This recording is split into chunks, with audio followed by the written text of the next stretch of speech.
Welcome to Discover U Radio's Discussions. The full spectrum. The full spectrum. Discover U Radio's Discussions. The full spectrum is proudly sponsored by Counterpoint Publishing and is directed and produced under the guidance of Will Stenner.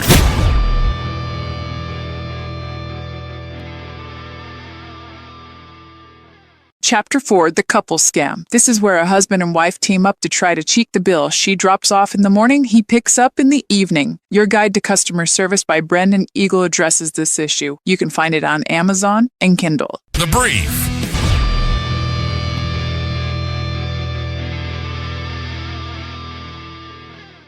Welcome to episode 47 of The Brief. This is The Brief on the couples scam.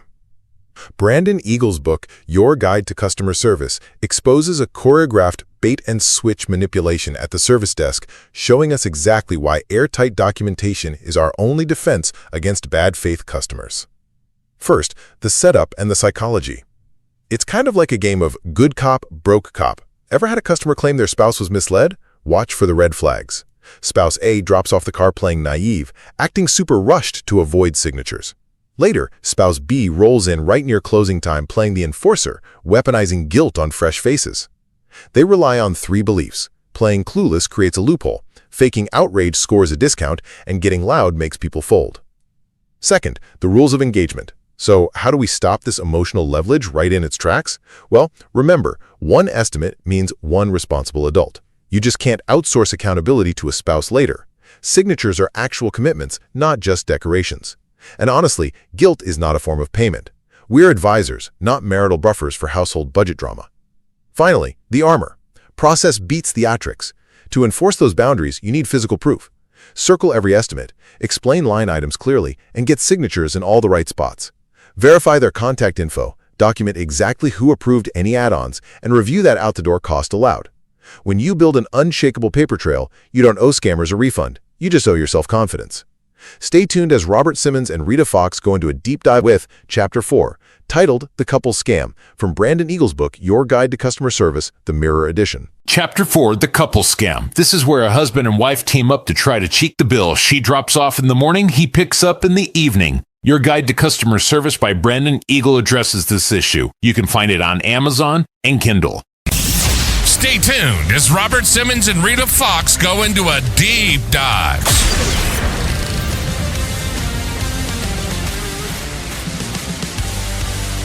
Welcome to episode number 47 of The Deep Dive.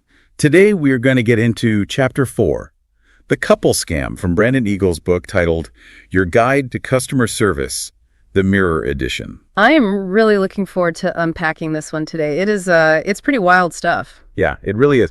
Because, when you think about retail environments, or especially service departments, there's this tendency to view conflicts at the register as just like spontaneous explosions of frustration. Right, exactly. Like somebody just had a bad day. Yeah. A customer gets surprised by a bill, tempers flare up, managers get called over, and eventually someone walks away unhappy. We usually attribute these moments to poor communication or just the inherent friction of, spending money on vehicle repairs. Yeah, for sure. Nobody likes paying for car repairs. Exactly.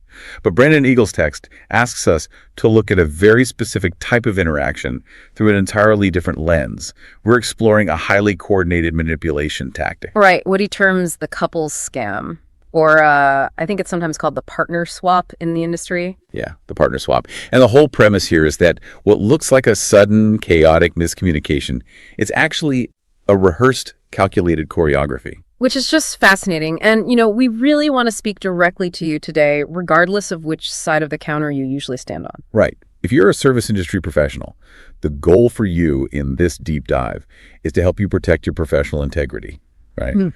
To recognize those subtle signs of premeditated retail fraud. And on the flip side, if you are a consumer, understanding this dynamic is just as crucial because you want to ensure your own communication style doesn't inadvertently mirror these tactics and trigger defensive responses from the exact people trying to help you. Exactly. So we are going to examine human behavior, the exploitation of social norms, and, the profound psychological weight of proper documentation. Documentation is everything here, because the foundational argument of Chapter 4 is that a successful partner swap relies on one singular, predictable vulnerability. And what's that? The absence of an airtight paper trail.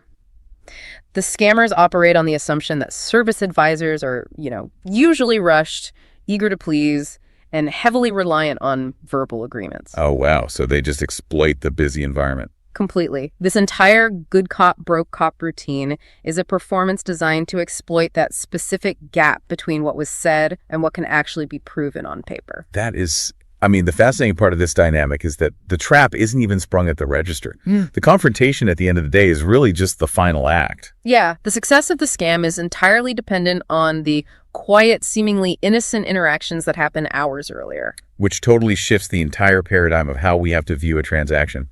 If the confrontation at 5 p.m. is the result of seeds planted at 8 a.m., we have to start by analyzing the drop-off process. Right, the setup phase. Let's look at the arrival of that first actor in the routine. The persona Brandon Eagle categorizes as spouse A. Yes. The text describes spouse A as playing the role of the naive partner. Right.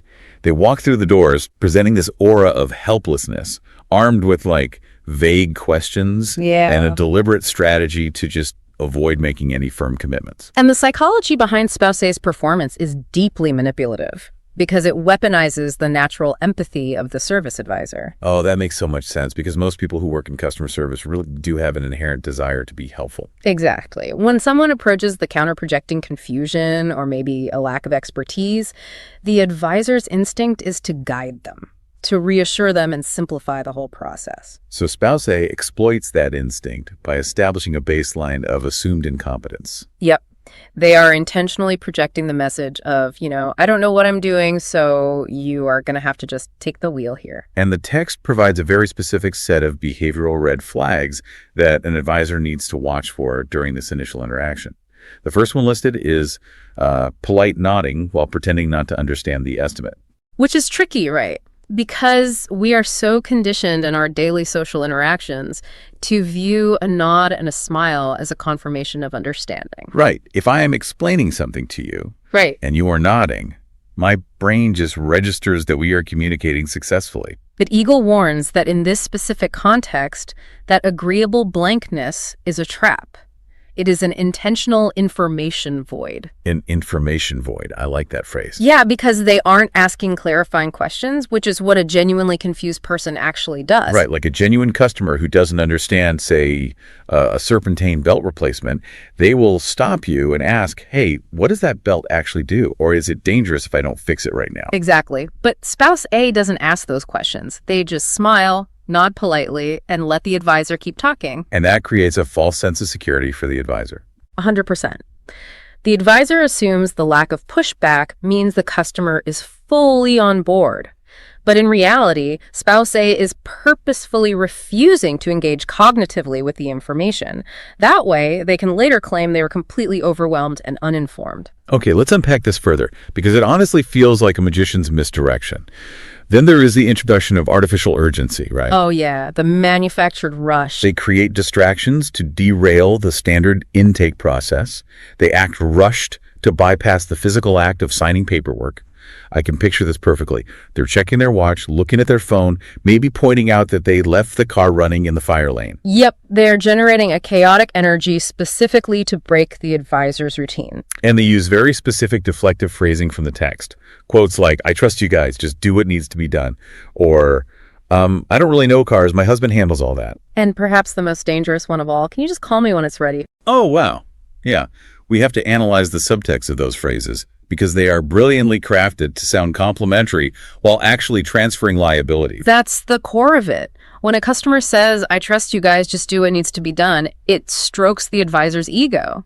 It feels like a great testament to the shop's good reputation. But legally and procedurally, it is a nightmare. A total nightmare. The customer is explicitly refusing to authorize specific repairs. They're instead offering a blanket statement that provides literally zero protective documentation for the shop. Right. And by acting rushed, they're pressuring the advisor to skip the formalities. The scammer knows that an advisor under pressure will often prioritize just getting the customer out the door over securing a signature on a printed estimate. They want you to focus so much on their helpless rush energy that you completely forget to hand them the pen. It functions exactly like sleight of hand. But there's a crucial nuance we need to explore here. Because service departments are genuinely fast-paced environments, right? And people dropping off their cars before work are often legitimately stressed, confused, and actually pressed for time. That is very true. So how does a professional advisor balance the necessity of providing good, empathetic customer service to a person who is genuinely rushing to a morning meeting while still maintaining the vigilance required to spot these calculated evasion tactics? Well, the distinction between genuine distress and tactical evasion is probably one of the most difficult things for a new advisor to master. But Brandon Eagle offers a very clear diagnostic tool for this exact problem. And what's that? He says confusion is solved with clarity, not theatrics. Oh, that's good. Yeah. The way you test the customer's intent is by intentionally slowing the process down and observing their reaction. So how does that sound in practice? If an advisor says, I understand you are late for work and I really want to get you out of here quickly, but I just need to take 30 seconds to explain exactly what you're authorizing today so there are no surprises later. Ah, I see. And their reaction reveals everything. Because a genuine customer, even a highly stressed one, fundamentally wants to know what they are financially responsible for. Right. They will appreciate the transparency and they will take the 30 seconds. The genuine customer might be tapping their foot, but they will engage. They will look at the paper, confirm the details, and sign. And the scammer? The scammer will resist the slowdown. Their primary objective is to leave the facility without leaving a physical record of their consent. So when the advisor attempts to enforce clarity, the scammer will actually escalate the deflective tactics. Wow. So they might physically step back from the counter or interrupt the explanation? Exactly. Or they'll just reiterate their deflective phrases with more agitation. The genuine customer engages with the procedural structure, but the scammer actively tries to escape it. Okay, so assuming spouse A successfully navigates this first phase, they weaponize their politeness, they rush the interaction, fed the advisor an ego-stroking line about trust, and manage to leave the building without putting pen to paper. The snare is officially set. Right. The advisor probably thinks they just had a slightly weird but generally positive interaction with a busy customer. They have no idea what is coming. Which brings us to the moment the car is ready and the psychological warfare truly begins. Yes, the environment shifts from passive evasion to active, aggressive confrontation. Enter spouse B. The individual the text designates as the enforcer. The enforcer. They arrive to pick up the vehicle, and the most critical aspect of their arrival is that their indignation is preloaded. Preloaded, meaning they don't approach the desk asking for an update or inquiring about the total. Nope. They walk through the doors already acting profoundly shocked and deeply offended by the invoice. And the text outlines a barrage of psychological tactics deployed by the enforcer here. Reading through them, you can clearly see how they are designed to overwhelm the advisor's cognitive processing. It's totally overwhelming. They aggressively question every single charge. They immediately leap to accusations of unethical behavior. Right, throwing out phrases like, all I wanted was an oil change. Yeah. Or, what are all these charges? And then they bring in the moral accusations. You took advantage of my spouse, or we didn't agree to this. And finally, they demand to speak to a manager to instantly escalate the pressure. It is so essential to break down the mechanism of this manufactured outrage, because this is not simply a negotiation over price. It is a calculated deployment of shame and guilt. Wow, shame and guilt. Yes. By accusing the advisor of preying on a naive partner, the enforcer is bypassing a logical debate about automotive parts. They are launching a direct assault on the advisor's moral character. And for the average, well-intentioned human being, having their integrity suddenly and aggressively questioned like that triggers a severe physiological response. Oh, absolutely. The amygdala registers a threat, cortisol floods the system, and the advisor is thrown into a pure fight-or-flight state. Right, and when someone is in fight or flight, their executive functioning, their ability to recall policies, rely on logic, or articulated defense, it just plummets. They are just looking for the quickest way to neutralize the perceived threat in front of them. Precisely. And the scammers are acutely aware of this biological reality. In fact, the text points out a particularly predatory aspect of this tactic. Targeting the vulnerable. Yes. They actively seek out fresh faces. They scan the service desk for the newest advisor, the person who hasn't yet developed the emotional armor required to withstand this kind of verbal assault. They're looking for hesitation. because hesitation is the crack that leads to free service. Exactly. If the enforcer slams their hand on the desk and yells, "You took advantage of my wife," and the new advisor stammers, looks down, or defensively backpedals, the enforcer knows the tactic is working. Hesitation is the vulnerability they exploit to extract financial concessions. So, distilling Brandon Eagle's coaching down for a new service advisor who finds themselves standing behind the counter, heart pounding, facing this wall of aggressive, scripted outrage, how do they survive that moment? How do they avoid folding under the emotional weight of that confrontation? Well, the defense mechanism is entirely internal. The text advocates for a radical mental pivot. The advisor must consciously recognize that the confrontation is not a personal attack, and it is not a genuine misunderstanding. It is a performance. Right, it's a tactic. By mentally reframing the screaming customer as an actor reciting a script, the advisor can detach from the emotional manipulation. Oh, I love that. When you realize that the person yelling at you isn't actually hurt and they aren't actually surprised by the bill, you stop feeling the guilt they're trying to inflict on you. You step outside of the distorted emotional reality they are attempting to construct, and you anchor yourself firmly in the objective reality of the business transaction. It is all about changing the internal narrative. Instead of thinking, oh no, I must have made a terrible mistake and now this person hates me, the advisor trains themselves to think, we have now entered the indignation phase of your routine. That is exactly the mindset. And to fully grasp how calculated this emotional pressure is, we need to look at the exact step-by-step logic loop running in the scammer's mind. From the initial drop-off all the way to their eventual arrival at an entirely different dealership months later. Right. The text lays out a comprehensive 10-step playbook that details the entire chronological choreography of a typical partner swap scam. Let's trace that path, because examining this chronological flow is vital. It reveals the structural anatomy of the fraud. So step 1 is the drop-off, which we've discussed. Spouse A plays the naive role, creating ambiguity and avoiding signatures. which leads directly to step 2, the trap. Yes, the advisor, believing they have verbal consent, proceeds to generate the estimate and authorize the mechanics to begin the work. If that estimate is poorly documented, the trap is set. The advisor is simply executing their daily duties, completely unaware they have stepped onto a behavioral landmine, and that landmine detonates in step 3, the ambush. Right. Spouse B arrives at the dealership to pick up the car, deploying the preloaded, feigned outrage and aggressive posturing. Which is immediately followed by step 4, the alibi. The enforcer claims that spouse A was misled, overwhelmed by technical jargon, or simply too confused to have legally consented to the repairs. And this narrative is crucial because it attempts to shift the dealership from the position of a service provider to the position of a predatory aggressor. Wow.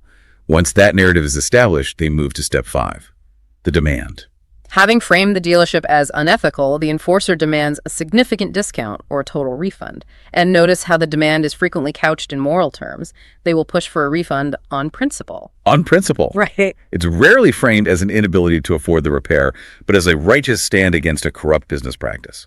Then we hit step 6, which I find particularly manipulative, the pivot. Oh, the pivot is brilliant in a really dark way. The text notes that the enforcer will often try to execute their outrage on a completely different advisor, or even better, the cashier at the checkout desk. Why target someone who had nothing to do with the initial interaction? It is a strategy of isolation. A cashier or a different advisor lacks the historical context of the morning drop-off. If the enforcer screams at the original advisor, there is a risk that the advisor might confidently push back, remembering the specific details of their conversation with spouse A. Right. They might actually have the facts straight. Exactly. But if the enforcer targets a cashier whose only job is to process payments, they are attacking a target with no ammunition. The cashier doesn't know what was discussed at 8 a.m. They're just suddenly confronted by a furious individual making wild accusations. And their immediate instinct, driven by basic customer service training, is to de-escalate the situation, often by calling a manager who also lacks the morning context. It maximizes emotional leverage while minimizing the chance of factual contradiction. It systematically removes the people who actually know the facts from the equation. That is wild. Okay, step 7 revolves around the timing. Here's where it gets really interesting. The text points out that these pickups are frequently executed right near closing time. Timing is everything for this loop. I want you to imagine the physical and mental state of a service department at the end of the day. The technicians are leaving, the advisors have been dealing with complex problems, angry phone calls, and chaotic logistics for 10 hours.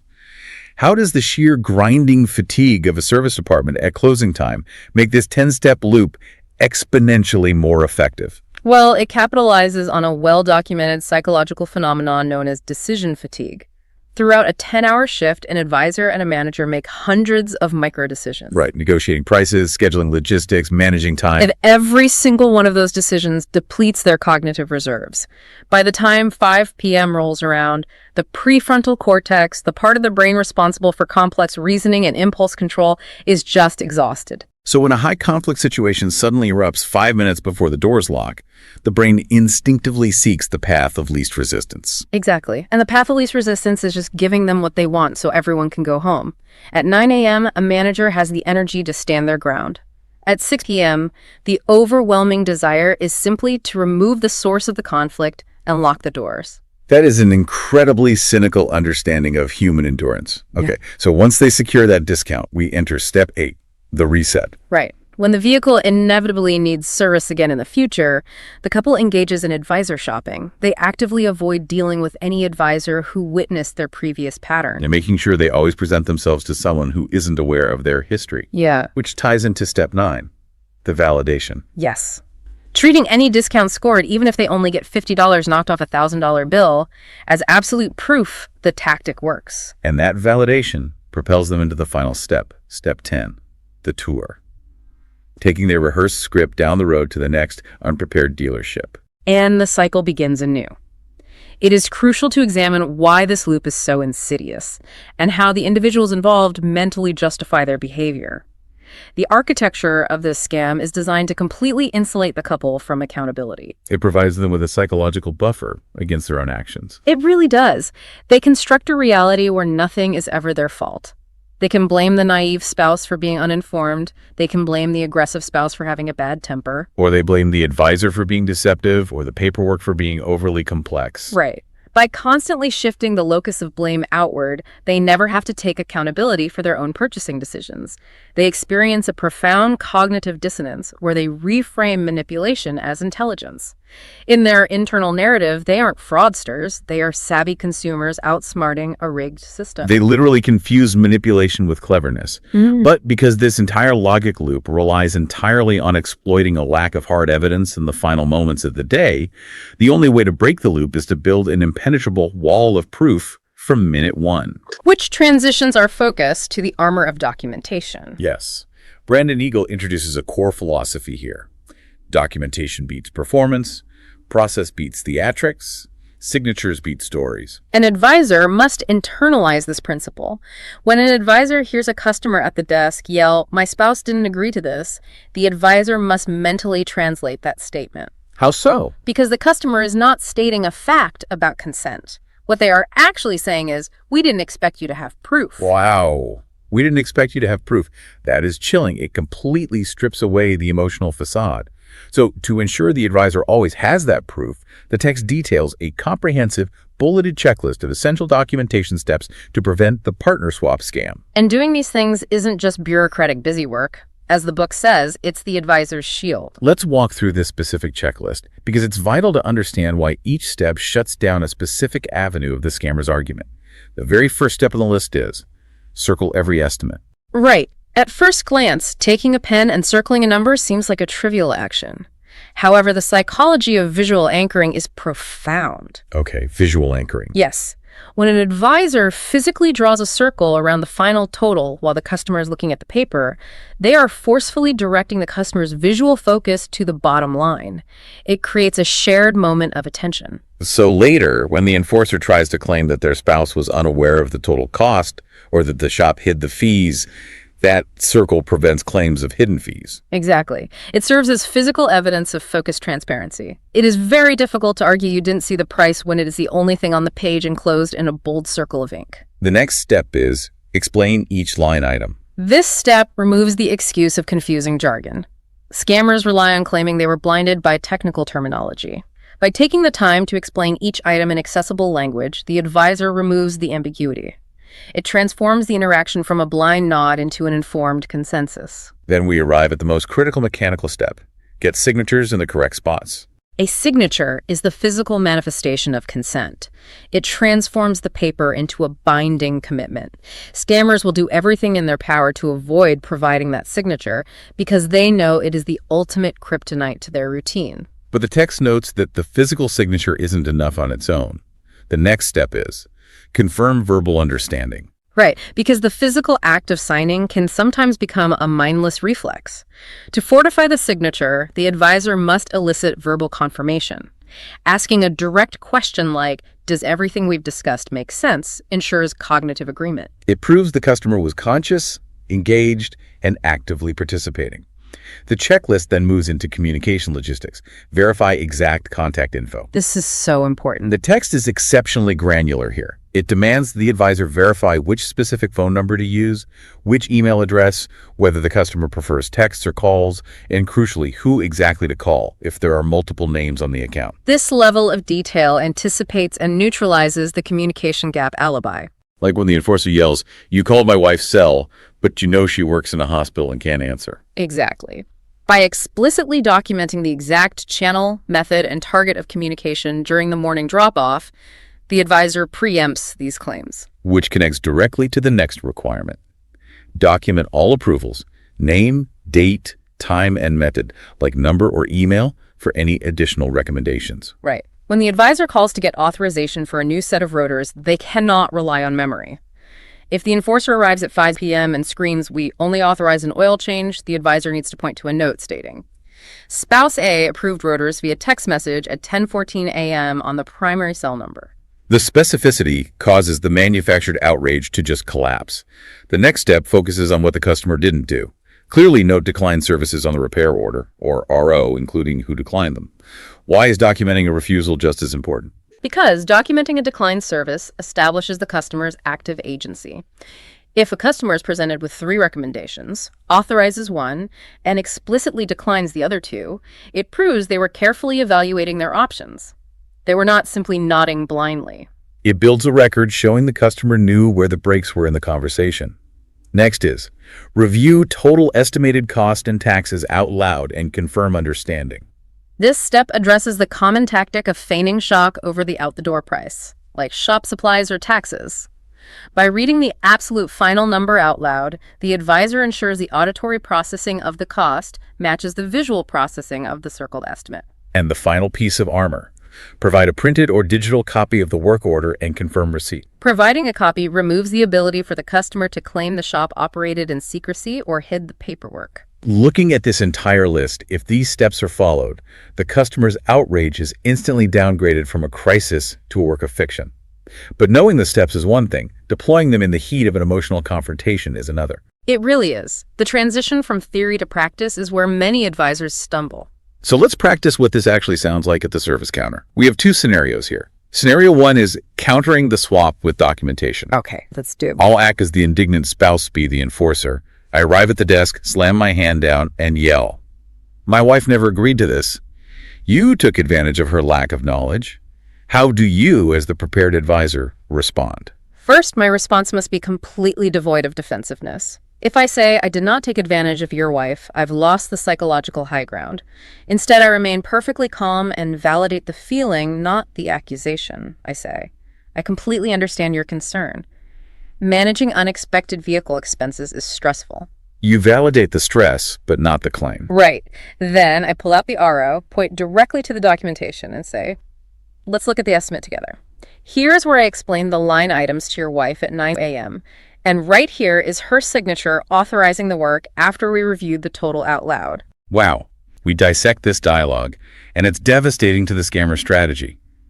You didn't argue emotions, you simply stood on the record you built. Exactly. I act as a narrator for the document. The customer can't scream at my logic because I'm just pointing at their own signature.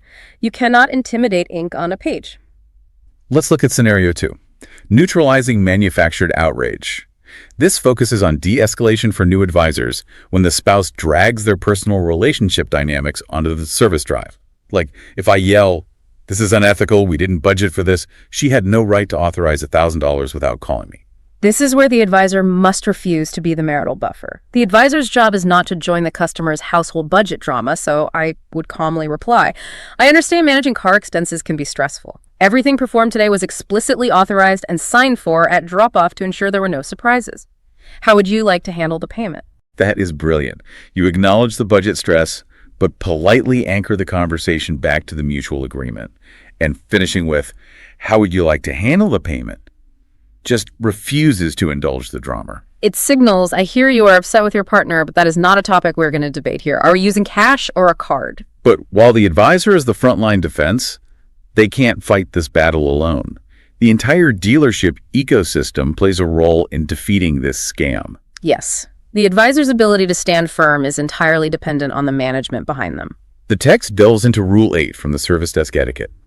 How should managers support advisors against this scripted outrage? By standing rigidly behind the paperwork. If a manager overrides a documented signed approval just to quiet a loud spouse, they actively train the scammer through positive reinforcement. They prove the theatrical script works. Which completely undermines the advisor's integrity and process. Absolutely. The message sent to the employee is, the paperwork doesn't actually matter. A strong manager looks at the signed repair order, turns to the customer and says, my advisor followed our process perfectly, and we hold this signature as a binding authorization.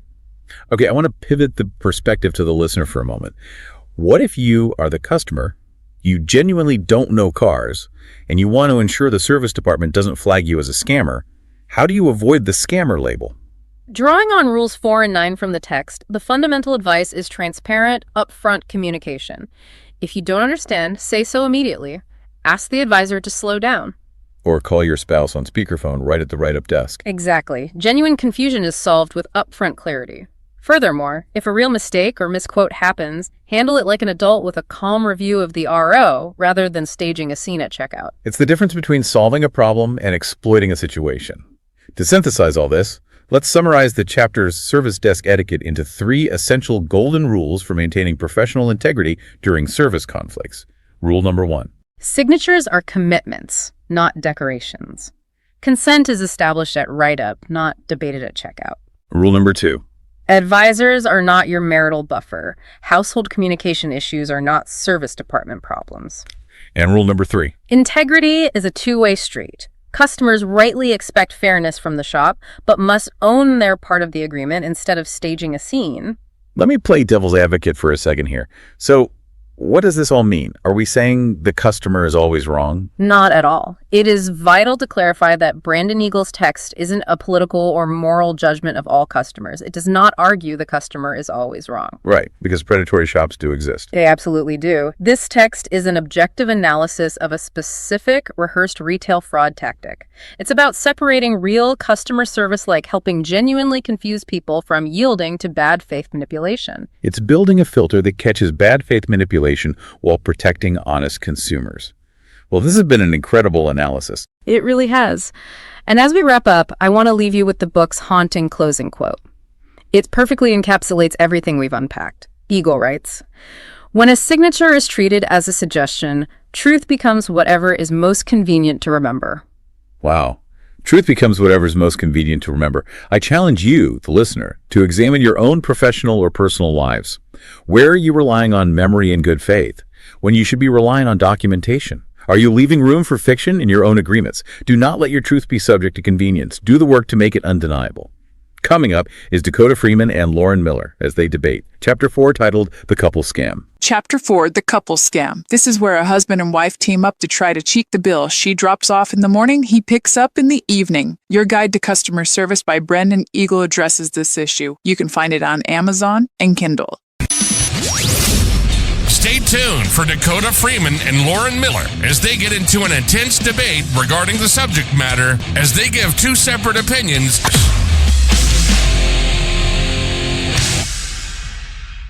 Welcome to the debate. Welcome to episode number 47 of the debate, where we discuss our disagreements about Chapter 4 titled The Couple's Scam from Brandon Eagle's book titled Your Guide to Customer Service, the Mirror Edition.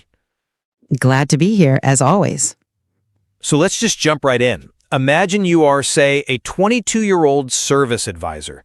You did everything perfectly this morning. You walked the customer through the estimate, You dispatched the car, the technicians did the work. Right, textbook process. Exactly. Textbook. But now it is 5 o'clock in the evening.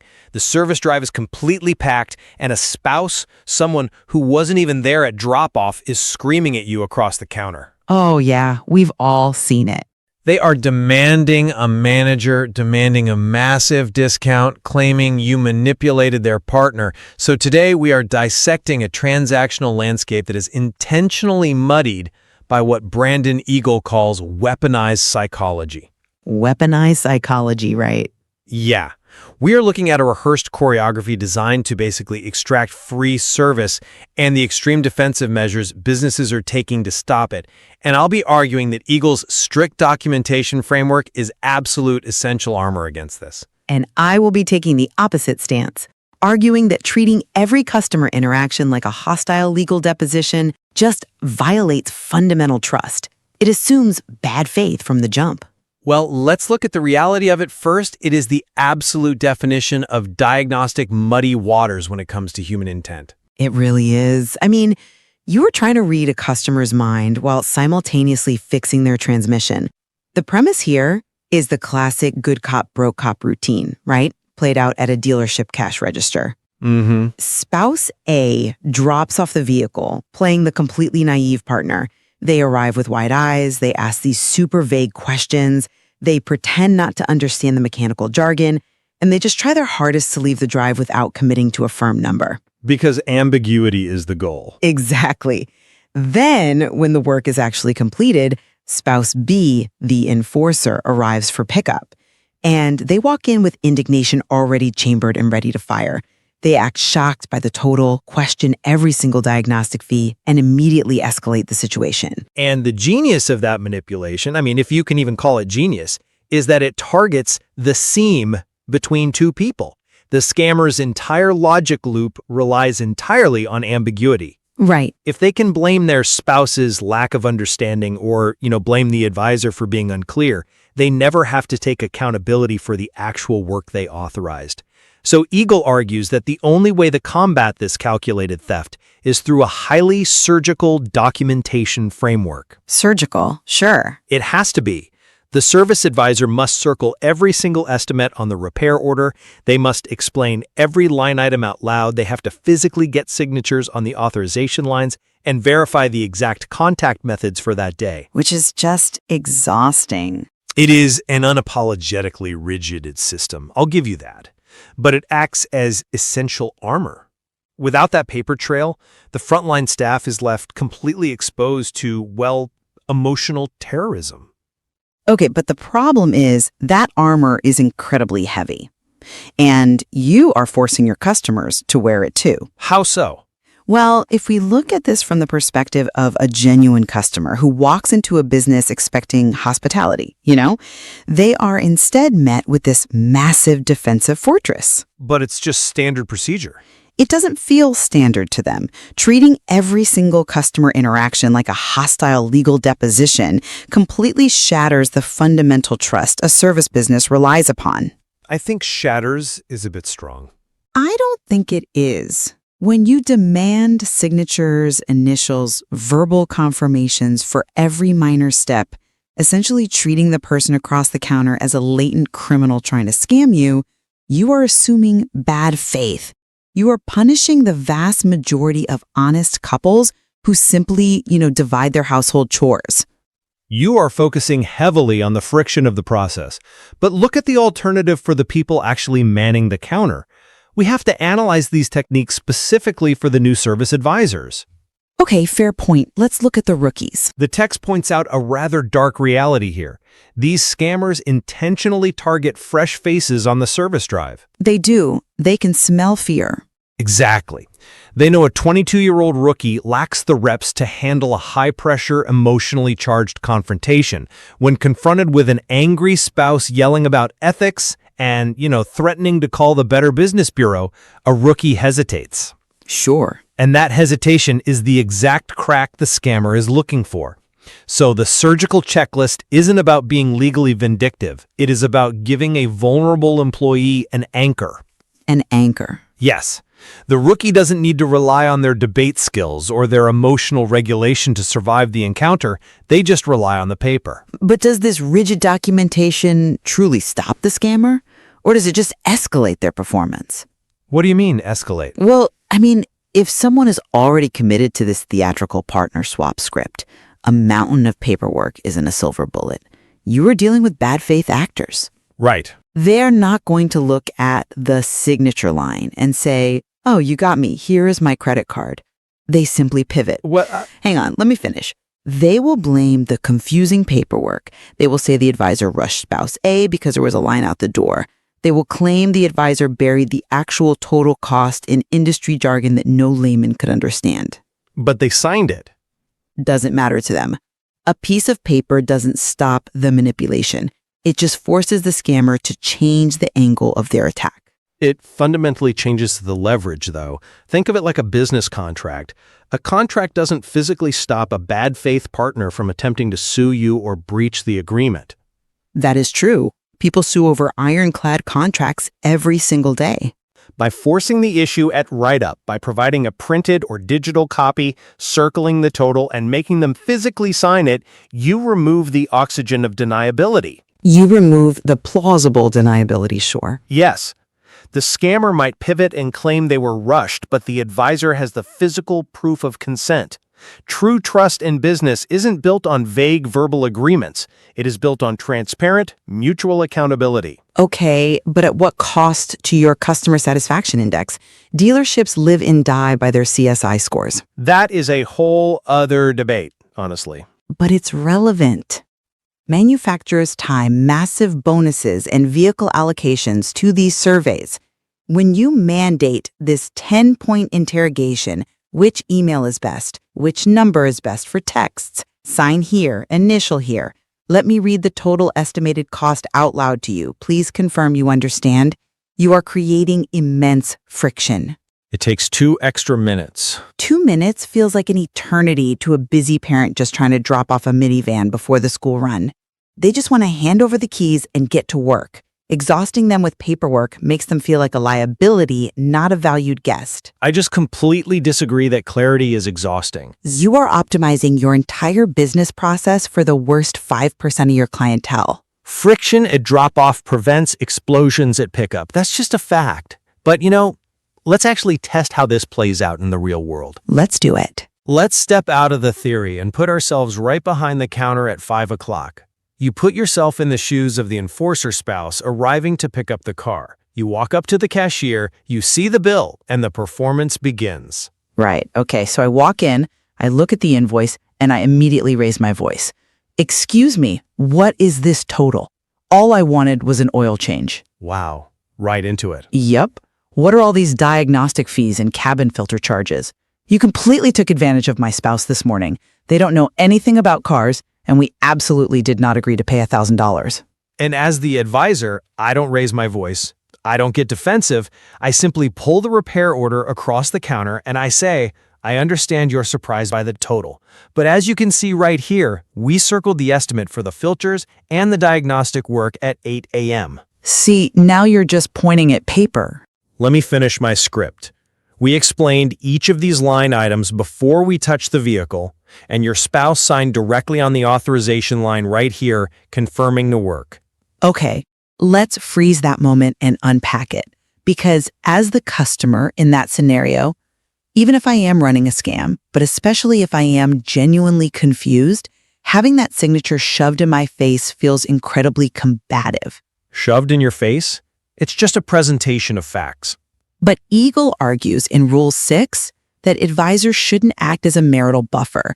He says if a couple doesn't communicate about car expenses, that is a relationship issue, not a service department problem. Exactly. It's not our job to manage their marriage. Logistically, sure. But we're in the hospitality business.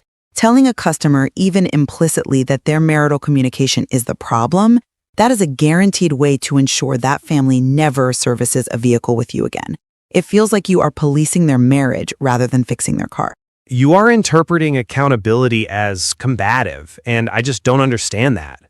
Why is holding an adult to an agreement they signed considered hostile? Because of the delivery. But Eagle's Rule 2 says a signature is a commitment, it is not a decoration. When the advisor circles the estimate and gets the signature, that is explicit consent. I know what consent is, but Claiming my spouse didn't agree to that after the fact just completely ignores the reality that work was legitimately performed. Parts were installed. A technician's time was invested. I'm not denying the work was done. The outrage you are describing in the role play, saying you took advantage of us, is a very specific form of emotional pressure designed to induce guilt. But guilt is not a form of payment. No, it's not. The advisor's job isn't to join the customer's domestic drama or, smooth over their poor communication. Their job is to stand on the factual record they built. Look, it is incredibly easy to say stand on the record when we are analyzing it in a vacuum like this. But the reality of the business environment is far messier. How so? These confrontations almost never end at the advisor level. Well, that's true. The scammer knows exactly what they are doing. Their playbook dictates that when the advisor holds the line, you escalate. You demand a manager override on principle. You target a different cashier. You time the confrontation right near closing when everyone is tired. Oh, the 5:55 p.m. special. Exactly. And you make a scene in front of other customers. This inevitably elevates the conflict to the role of leadership. So what happens when the scammer demands the service manager? This is where Eagle's framework really gets put to the test. This is the critical juncture, and Eagle is unapologetically uncompromising here. Rule 8. Management must stand behind the paperwork, period. Period. No exceptions? No exceptions. When the couple scam shows up at the counter and demands an audience with the director, leadership absolutely must back the advisor who followed the process.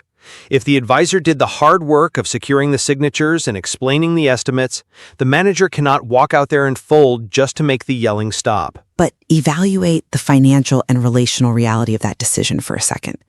Should a manager blindly prioritize a rigid advisor policy over long-term customer retention? It's not blind priority, it's policy. But think about the lifetime value of a customer. Let's say this family has bought 3 cars from your dealership over the last 10 years. They get all their maintenance done with you. Okay, setting up a very specific hypothetical here. But it happens every day. Maybe they truly did have a miscommunication at home. Spouse A nodded along, signed the paper out of embarrassment because they didn't want to admit they didn't understand the mechanical jargon. Happens all the time. Right. And spouse B was genuinely blindsided by a $1,000 bill. As a manager, you have the discretion to save that relationship, overriding the policy and offering a fair adjustment, maybe eating $100 of labor cost or heavily discounting the diagnostic fee, might save a lifelong customer who brings in tens of thousands of dollars over a decade. But see, The framework Eagle presents leaves absolutely no room for grace. you are confusing grace with subsidizing predatory behavior. Oh, come on. Seriously, let's look at the true cost of that $100 adjustment. If management overrides documented approvals just to appease the loudest person in the room, they are triggering a catastrophic chain reaction inside their own business. Catastrophic is a bit dramatic. It really isn't. First, they are utterly destroying the morale of their new advisor. That rookie just did exactly what they were trained to do. They endured the uncomfortable process of getting the signatures, they stood their ground under pressure, Yeah, they followed the steps. and then their own manager walks out, throws them under the bus, and folds. You have just taught that employee that your policies are completely fake and that leadership will not protect them. Nobody is suggesting you throw the employee under the bus. But that's what happens. No, a good manager can validate the employee's work while still extending an olive branch to the customer.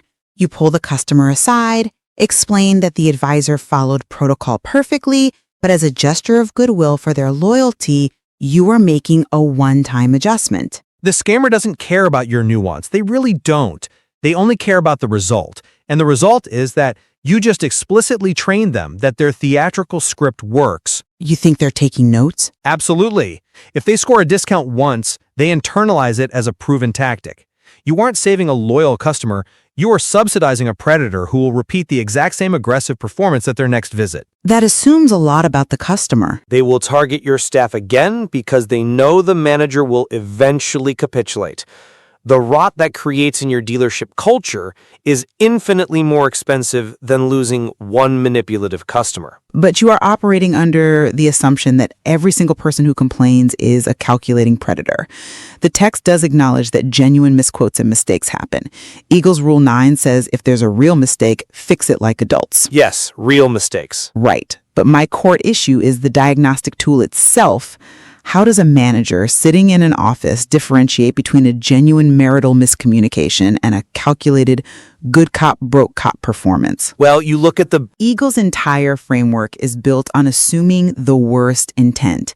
Human beings are incredibly fallible, right? People are distracted. A parent dropping off a car might sign a document while wrangling a toddler, answering a work email, and trying to remember if they left the stove on. We've all been there. Exactly.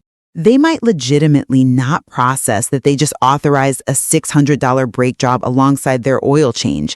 Treating that exhausted parent as a mastermind scammer is not just cynical, it is bad business. It is only bad business if you operate on assumptions instead of evidence. The surgical documentation is the diagnostic tool for intent. How? That is precisely why the upfront process must be so rigid. If the advisor only got a quick, unexplained signature at the bottom of a blank page, you are right. That leaves room for fiction and genuine confusion. Right. But if the advisor actually followed the process, if they documented exactly who approved what, circled the specific line items, and confirmed the contact methods, then the manager has the evidence to evaluate the claim. So they just play lawyer again? No, they manage. The manager can walk out and say, I understand you are upset, but we spent 10 full minutes reviewing the specific brake job estimate with your husband at 8 a.m. He asked 2 questions about the rotors, which we answered, and then he signed. And you genuinely think that de-escalates the situation? It neutralizes the scam. A genuine customer, faced with that level of specific, undeniable reality, will almost always deflate. Because they feel trapped. Because they realize their partner completely dropped the ball. They will likely be embarrassed, but they will pay. A scammer, on the other hand, will escalate. They will threaten poor reviews. They will demand the general manager. They will threaten to call the local news. Yeah, they go nuclear. They escalate because they realize their tactic has been neutralized, and they are trapped. The paper trail tells the truth when people refuse to. Okay, I don't deny that a pristine paper trail makes a manager's job easier when denying a discount. But I keep coming back to the overarching philosophy of how you run a service business. Which is what? Well, if you design your entire customer journey around defending against the worst 5% of your database, you inevitably end up treating the best 95% like suspects in a lineup. I think that's an exaggeration. I don't think it is. Exceptional hospitality requires a certain degree of vulnerability from the business. Yes, if you operate with less rigidity, you will occasionally get burned by a manipulative duo.